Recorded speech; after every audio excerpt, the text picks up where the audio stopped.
Hello friends, আমি সুজি। আজ একটা ঘরোয়া আর ঐতিহ্যবাহী ভীষণ সুস্বাদু রেসিপি তোমাদের সাথে শেয়ার করতে যাচ্ছি, যেটা একবার বানিয়ে খেলে বারবার বানাতে ইচ্ছে করবে। আজ আমরা বানাবো পুর ভরা চাল কুমড়োর পকোড়া। চাল কুমড়ো দিয়ে তো আমরা অনেক রকমেরই রান্না করি, কিন্তু এইভাবে চাল কুমড়োর ভেতরে সর্ষে, সাদা তেল আর চিনেবাদাম দিয়ে সুগন্ধি পুর ভরে মুচমুচে করে ভেজে নিলে তার স্বাদ হবে একেবারে অন্যরকম। বাইরে হবে হালকা কুরকুরে আর ভেতরে থাকবে নরম চাল কুমড়ো আর ঝাল ঝাল সুগন্ধি পুর। গরম ভাত, ডাল কিংবা এক কাপ চায়ের সাথে কিন্তু জাস্ট জমে যাবে বন্ধুরা। আজকের ভিডিওতে আমি শুধু রেসিপি দেখাবো না, দেখাবো কিভাবে চাল কুমড়ো কাটবেন, কিভাবে পুর তৈরি করবেন, কতটা পাতলা বা মোটা করে কাটলে সুন্দর হবে, কিভাবে পুর ভরলে ভাজার সময় বেরিয়ে যাবে না। A to Z সব কিছুই আমি শেয়ার করবো, আর কিভাবে ভাজলে পকোড়া হবে একেবারে পারফেক্ট। ভিডিও শেষে আমি অনেক কিছু ছোট ছোট টিপস শেয়ার করব, যেগুলো জানলে এই রেসিপি কিন্তু প্রথমবারেই একদম নিখুঁত হবে। তাহলে চলুন আর দেরি না করে রেসিপিটি শুরু করে ফেলি। আমার পরিবারে নতুন হলে চ্যানেলটি সাবস্ক্রাইব করে পাশে থাকতে ভুলবেন না, নোটিফিকেশনটা অন করে দেবেন। তাহলে চলুন। হ্যাঁ বন্ধুরা, লাইক করে একটা হাইপ করতে ভুলবেন না। লাইক করতেও পয়সা লাগে না, হাইপ করতেও পয়সা লাগে না। তাহলে চলুন, বাজার থেকে একটা টাটকা চাল কুমড়ো নিয়ে নিয়েছি। খুব বেশি কচি নেবেন না, আবার খুব বেশি পাকাও নেবেন না। মাঝারি অবস্থায় চাল কুমড়ো নিলে এই রেসিপি কিন্তু সবচেয়ে ভালো হবে। তো চাল কুমড়োটা এক সাইডে রেখে আমি কি কি ইনগ্রেডিয়েন্টস লাগছে পুর তৈরি করার জন্য সেগুলো তোমাদের সাথে শেয়ার করে ফেলি। আমি এখানে নিয়েছি এক বাটি সর্ষে।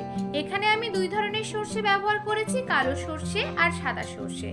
আর নিয়েছি পুরের জন্য চিনেবাদাম আর তিল নিয়েছি। তিল নিয়েছি আমি এখানে 3 চামচের মতো। আর যেহেতু পকোড়া ভাজছি তো বেসন তো লাগছেই, বেসন আর চালের গুঁড়ো। তাহলে কি কি ইনগ্রেডিয়েন্টস লাগছে আমি তো দেখিয়ে দিয়েছি। আর ঝালের জন্য কাঁচা লঙ্কা, আপনারা চাইলে শুকনো লঙ্কা ইউজ করতেই পারেন, কোনো ব্যাপার না। তাহলে চলুন চাল কুমড়োটাকে ভালো করে পরিষ্কার করে ধুয়ে নিয়ে ছাড়িয়ে ফেলি। ভালো করে খোসাও ছাড়িয়ে নেব। প্রথমে আমি মাঝখান থেকে 2 ফালি ভাগ করে নিয়েছি।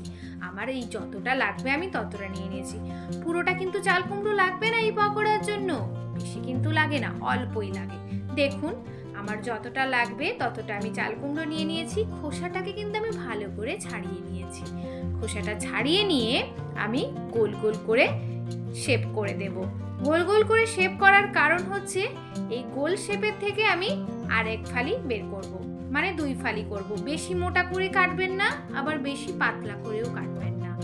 আমি আশা করি দেখিয়ে বোঝাতে পারছি কিভাবে কাটবেন, আমি আপনাদেরকে দেখিয়েও দিচ্ছি। দেখুন এক ফালি নিয়ে নিলাম চাল কুমড়োর পিস, তার মাঝখান থেকে আমি ছুরি দিয়ে একটা ফালি করলাম। খুব বেশি ফালি করবেন না, এই রকম প্রতিটা টুকরোর মাঝখানে ছোট ছুরি দিয়ে সাবধানে একটা কাট লাগিয়ে নেব। হ্যাঁ, খেয়াল রাখবেন নিচের অংশ যেন কেটে না যায়, চারিদিকে সামান্য অংশ রেখে দেবে, যাতে পুর ভরার জন্য সুন্দর একটা খোপ তৈরি হয়। আমি আবারও একটা এইভাবে দেখিয়ে দিচ্ছি। দেখুন খুব সাবধানে কিন্তু ছুরি দিয়ে কাটটা লাগাতে হবে, আর খোপটা এমনভাবে তৈরি করতে হবে যাতে ওর মধ্যে পুরটা ভরা যায়। দেখুন আমার কিন্তু চাল কুমড়োর পকোড়া বানানোর জন্য প্রত্যেকটা চাল কুমড়ো রেডি হয়ে গেছে। এবার আমি এর মধ্যে ভরে নেব পুর। পুরের জন্য আমি এখানে কি নিয়েছি আপনাদেরকে তো আগেই বলেছি। আপনারা চাইলে এখানে বাদামের পরিবর্তে নারকেল ব্যবহার করতে পারেন। এখানে আমি নিয়েছি 1 চামচ সাদা সর্ষে, 1 চামচ কালো সর্ষে। প্রথমে সর্ষেটাকে আমি শুকনো গ্রাইন্ড করে নেব, কোনো জল দেব না, শুকনো গ্রাইন্ড করে নেব। সর্ষেটা গ্রাইন্ড হয়ে গেলে তার মধ্যে একে একে আমি দিয়ে দিলাম বাদাম। বাদামটা স্কিপ করে আপনারা এখানে নারকেল দেবেন। তিল দিয়ে দিয়েছি, আর ঝালের জন্য কাঁচা লঙ্কা, 2টো বড় সাইজের কাঁচা লঙ্কা। আর অবশ্যই লবণ দেবেন, কারণ সর্ষে দেওয়া আছে। লবণ আর কাঁচা লঙ্কা দিয়ে বাটলে সর্ষে কখনোই দিতে হবে না। তাহলে অল্প জল দিয়ে এর একটা স্মুথ পেস্ট রেডি করতে হবে। দেখুন কত সুন্দর পুরের পেস্টটা রেডি হয়ে গেছে। এবার এই পেস্টটাকে আমি চাল কুমড়োতে ভরে নেব।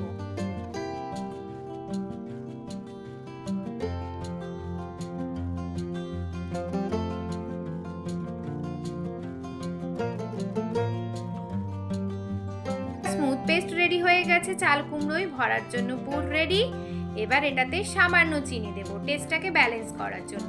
আপনারা যদি এখানে চিনি না দিতে পারেন কোনো অসুবিধা নেই, চিনিটা স্কিপ করতেই পারেন। আর হ্যাঁ, আমি এখানে একটা জিনিস স্কিপ করেছি, সেটা হচ্ছে সর্ষের তেল। আপনারা চাইলে এখানে সর্ষের তেলটাও যোগ করতে পারেন। এবার ওই চাল কুমড়ো এক পিস নিয়ে তার প্রতিটা খোপে খুব সাবধানে আলতো হাতে পুরগুলো ভরবো। আশা করি আপনাদেরকে বোঝাতে পেরেছি। কিছু যদি বুঝতে অসুবিধা হয় অবশ্যই কমেন্ট করতে ভুলবেন না। খুব সাবধানে ভরতে হবে আর চেপে চেপে পুরটা ভরতে হবে, যাতে ভাজার সময় না বেরিয়ে যায়। সবগুলো একইভাবে এইভাবে রেডি করে নেব।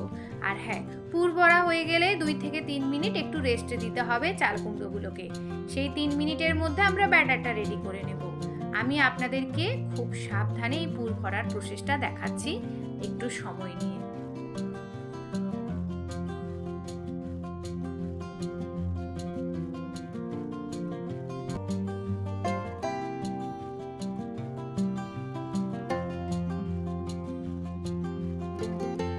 দেখুন, আমি আপনাদেরকে আরো একটা দেখিয়ে দিলাম। সব চাল কুমড়োগুলো পুর ভরা হয়ে গেছে। এবার পুরগুলো ওর মধ্যে সেট হোক 2 থেকে 3 মিনিটের মতো। এবার আমি ব্যাটারটা রেডি করে নেব। তো আমরা পকোড়া তো সবাই জানি, পকোড়ার জন্য কেমন ব্যাটার রেডি করতে হয়। তাহলে চলুন আমি ব্যাটারটা রেডি করে ফেলি, আপনাদের সাথে শেয়ার করে ফেলি। আর হ্যাঁ, যদি কেউ এখনো পর্যন্ত চ্যানেলটি সাবস্ক্রাইব করে না থাকেন, চ্যানেলটি সাবস্ক্রাইব করে নোটিফিকেশনটা অন করতে ভুলবেন না, কারণ আমি অনেক নিত্য নতুন রেসিপি শেয়ার করি আপনাদের সাথে খুবই সহজভাবে। তাহলে চলুন এখন ব্যাটারটা রেডি করে ফেলি। তো একটা বড় বাটি নিয়ে নিলাম, অবশ্যই বড় বাটি নেবেন। আমার বাটিটা একটু ছোট হয়ে গেছে, সেটা আমি ভাজার সময় বুঝতে পেরেছি। একটা বড় বোল নিয়ে নেবেন, তার মধ্যে দিয়ে দিলাম 1 কাপ বেসন। আমি যে বাটিটা দেখালাম ওই বাটির পরিমাণে 1 বাটি বেসন নিয়েছি। আর নেব 1 চামচ চালের গুঁড়ো, এই পকোড়াটাকে মুচমুচে করার জন্য। স্বাদ মতো লবণ, কালো জিরে আর অল্প করে হলুদ দেব কালারের জন্য। আর আমি এখানে ঝালের জন্য দিয়েছি গোলমরিচ। আপনারা যদি এখানে কাঁচা লঙ্কা দিতে পারেন কোনো অসুবিধা নেই। হ্যাঁ, কাঁচা লঙ্কাটাকে কিন্তু খুব ঝিরিঝিরি করে মিহি করে কাটতে হবে। এবার একদম শেষে দেব 1 চিমটে বেকিং সোডা। অল্প অল্প করে জল দিয়ে এমন একটা ব্যাটার তৈরি করব যা খুব পাতলা নয় আবার খুব ঘনও নয়। ব্যাটার যদি সঠিক হয় তাহলে পকোড়ার উপর সুন্দর কোটিং হবে। ব্যাটারটা দেখুন, আমি অল্প অল্প করে জল দিয়ে ব্যাটারটা রেডি করছি। ব্যাটারটা রেডি হয়ে গেলে আমি কড়াই বসিয়ে দেব। সেই কড়াইয়ে আমি রিফাইন্ড অয়েল গরম করতে দেব।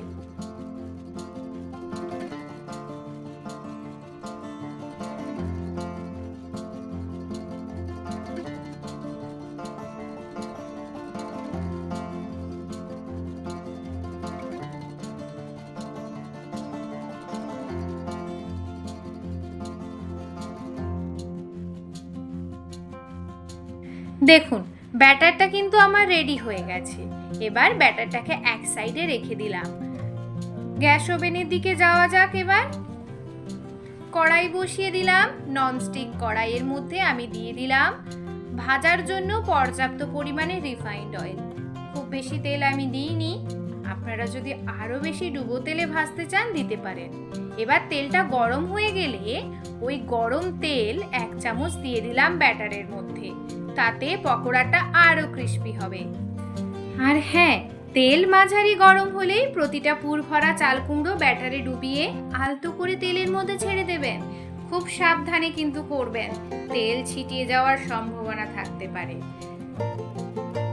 একসঙ্গে খুব বেশি দেবেন না, এতে তেলের তাপমাত্রা কমে যায় এবং পকোড়াগুলো না তেল সব টেনে নেবে। মাঝারি আঁচে কিন্তু ধীরে ধীরে ভাজবেন। মাঝে মাঝে উল্টে দেবেন যাতে চারদিকে সমানভাবে সোনালি হয়ে যায়। খুব বেশি আঁচে ভাজলে বাইরেটা দেখবেন ভাজা হয়ে গেছে, কিন্তু ভেতরের চাল কুমড়োগুলো দেখবেন সেদ্ধ হয়নি। তাই অল্প আঁচে সাবধানে ধীরে ধীরে ভাজতে হবে। একটা চাল কুমড়োর পকোড়া আমার রেডি। দেখুন, আমি এত সুন্দরভাবে আপনাদেরকে দেখিয়েছি, আমার ভেতরের কিন্তু পুরো একটুও বেরিয়ে যায়নি। কয়েক মিনিট পর দেখবেন পকোড়াগুলো নিজেই ফুলে উঠেছে। আশা করি আপনারা দেখেছেন। আমি আরও একটা আপনাদের সাথে শেয়ার করছি। এই সেম প্রসেসে ভেজে খুব সাবধানে, তেলটা গরম হয়ে গেছে বেশি, খুব সাবধানে ভাজবেন। তেলটা কিন্তু অল্প তাপমাত্রায় রাখতে হবে। বেশি তেল গরম হলে চলবে না। আহা, পুর ভরা চাল কুমড়োর পকোড়া দেখুন একদম রেডি। কি সুন্দর সোনালি রং হয়েছে, বাইরে দারুণ মুচমুচে আর ভেতরে রয়েছে সর্ষে, সাদা তিল আর চিনে বাদামের সুগন্ধি পুর। সত্যি বলতেই পকোড়ার স্বাদ একবার মুখে দিলে বারবার খেতে ইচ্ছে করবে। এবার এই গরম গরম পকোড়াগুলো একটা সুন্দর সার্ভিং প্লেটে সাজিয়ে নিন। আর হ্যাঁ, অবশ্যই কাসুন্দি দিয়ে সার্ভ করবেন, খেতে কিন্তু অসাধারণ লাগবে। আর ওপর থেকে চাইলে সামান্য ধনেপাতার কুচি ছড়িয়ে দিতে পারেন। এবার এই পকোড়াগুলো গরম গরম ধোয়া ওঠা সাদা ভাত আর পাতলা মুসুরির ডালের সাথে পরিবেশন করলে তার স্বাদ সত্যি অসাধারণ হবে। ভাতের সঙ্গে এক টুকরো পকোড়া ভেঙে মিশিয়ে খেলে সর্ষের ঝাঁঝ আর তিলের মিষ্টি সুগন্ধ আর চিনে বাদামের দারুণ ক্রাঞ্চ সব মিলিয়ে কিন্তু একেবারে ঘরোয়া বাঙালির স্বাদ মুখে লেগে থাকবে। আর যদি এই পকোড়াটা আপনারা বিকেলে চায়ের সাথে খেতে চান, তাহলে গরম গরম দুধ চা বা লিকার চার সাথে পরিবেশন করুন এই মুচমুচে পকোড়া, আর পরিবারের সাথে এই ছোট ছোট মুহূর্তগুলো উপভোগ করুন। তাহলে আরও এই সুন্দর সুন্দর রেসিপি দেখতে আমার চ্যানেলটি সাবস্ক্রাইব করে পাশে থাকতে ভুলবেন না। আর হ্যাঁ, এখনও বলছি, লাইক করতে যদি ভুলে যাও একটা ছোট্ট লাইক করে দাও প্লিজ, আর একটা হাইপ করে দাও। আর হ্যাঁ, আরও নিত্য নতুন রেসিপির সাথে তোমাদের সাথে দেখা হচ্ছে। আজকের মতো আসি, সবাই ভালো থেকো, সুস্থ থেকো, টাটা।